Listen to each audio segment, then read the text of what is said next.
So Canelo slips out of the pound for pound list for the first time in a long time. You know, uh,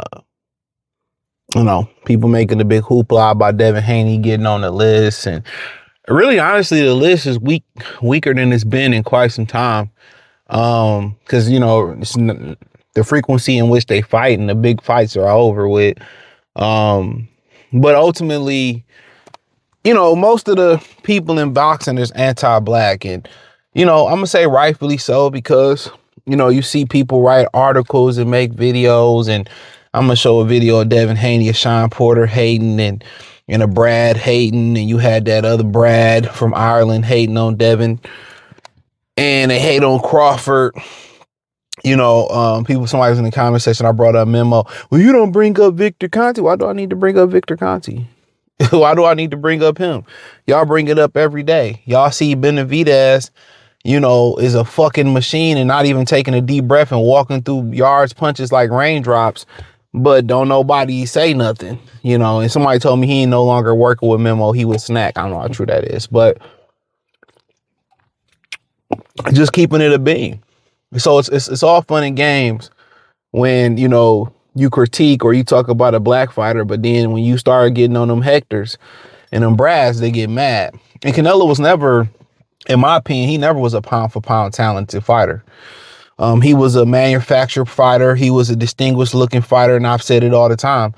Had he been an ordinary looking Hector in front of Home Depot, or had he been a regular Hector like Juan Marquez, he wouldn't have been a pound for pound fighter. Let alone had he been a Negro, had he been, from Belize, or had he been from, Argentina, or been Argentine, or he came from Cuba. He got a lot of Hispanic privilege. He wasn't that good. And I stand on that. He got a lot of gifts. He got the privilege of the commissions, and I'm just keeping it a bean. And somebody got to say it, and I keep it a bean. He wasn't a very talented fighter. Had he not looked the way he looked, he may not even won a world title in this era. And I'm just keeping it a bean. It's easy to mentally know. It's kind of like lifting. If you know you got a solid spotter, cool. It's mentally different than, hey man, I'm going for 10 reps and you don't got no spotter. By the time you feel fatigue, you ready to rack that shit back up. You know what I'm saying? And that's like going into a fight with a 3-4 point lead. For God's sakes, he lost every round to Mayweather and got a fucking draw on CJ Ross's card. Let's talk about that. That Crawford fight was too close for comfort. Crawford dominated him. So he already understands he gets the benefit of the doubt.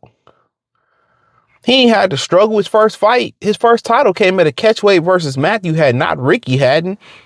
Matthew Haddon. So we can speak about all this all we want to. He wasn't no pound for pound talent. He was a manufactured dude. And that's what it is. People can say, well, Sugar Ray was push commercial. Sugar Ray was that deal. He did a lot of fuck nigga shit for real, but he can really fight.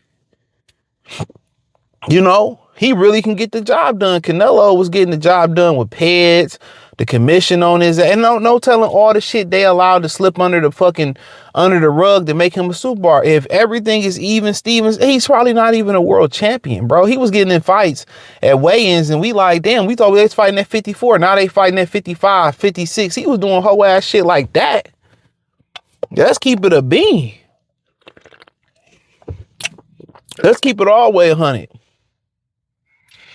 And that's just the God honest truth. That's just the God honest truth. So to me, he never was the top pound for pound fighter. His campaign for being top pound for pound fighter was that he was a financial attraction. And that's because they pushed him as a financial attraction. If they get behind a fighter, he got enough skill, they can make him seem like the real deal. It's like, what you see in Hollywood right now. You might not see a new Eddie Murphy. You may not see a new Sidney Poitier, or you might not see another you know, great actor or actress. You know what I'm saying? Viola Davis. You know, you may not see those, but guess what? They pushing guys like, you know, they pushing guys to be these supers. You might not see another Jim Carrey. You know, you may not see guys like that, but in this generation, or Robin Williams, they trying to push these guys and girls to be that. If enough star power and they see you enough and they write enough stuff for you, they can make it seem like you a star. Same thing in music. Most musicians can't sing. They do stuff to their voice and they put a push behind them on the radio. They push the product. They commercially push them to make them a star. That's what they did with Canelo.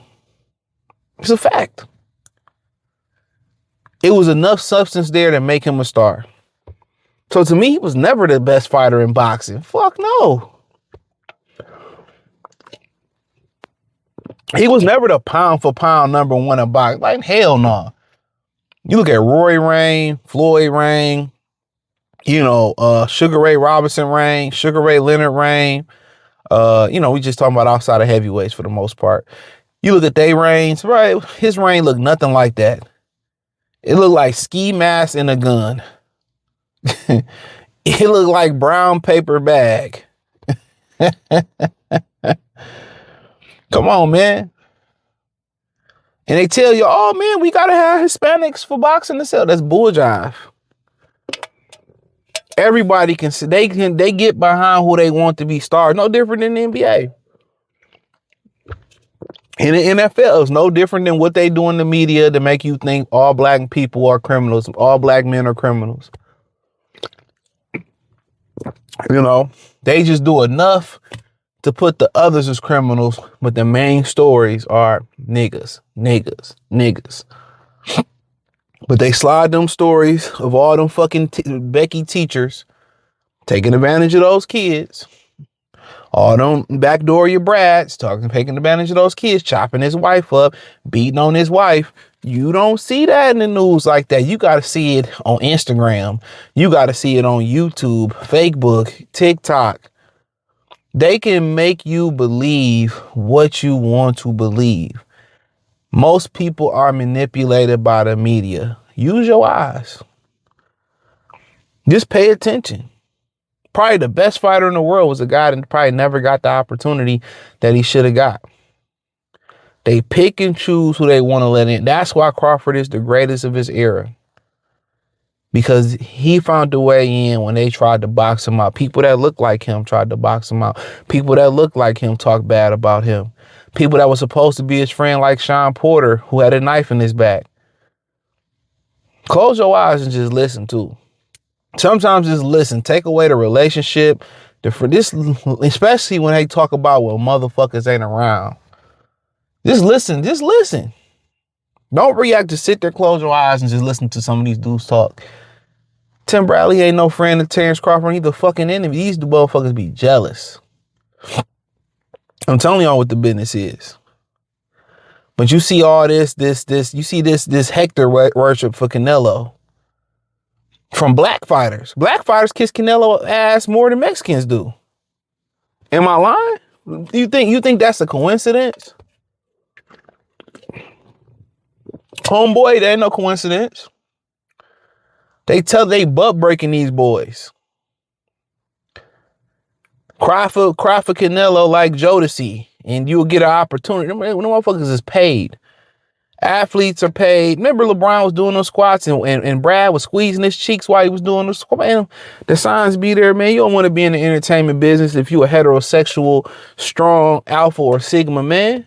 You don't want to do that. You don't want to be on that.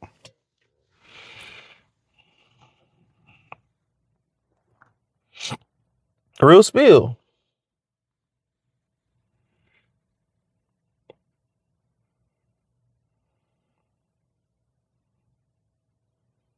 But that's all it is. A lot of this shit is an illusion. It's just my imagination. It ain't even an illusion.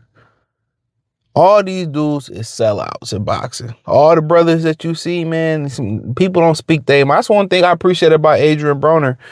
For the most part, he spoke his mind.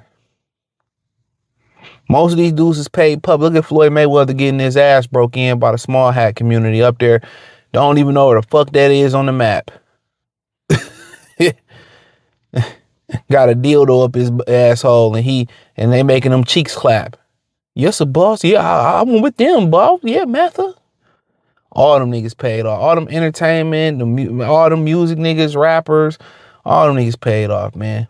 All these black fighters, they hate each other so much and they praise the other so much. All them niggas is paid off, bro. They are compromised. 99.9%. It's a handful of real niggas in boxing. It's a handful of real ones. And they constantly trying to send them out to pasture and blow their brains out behind the outhouse. I'm being real with you.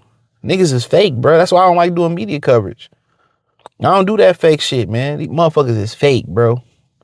You meet 10 people in boxing, whether it's referees, media members, fighters, whatever, fucking people that work, man. You meet 10 people, 9 of them is fake, bro. 9.5 of them is fake. Just keeping it a beam. But hey, hit the link in the description. Follow me on Facebook, X, Instagram, Quick, Twitch, the whole nine, everything inside the link tree. Appreciate y'all. It's the first link in the description. Peace.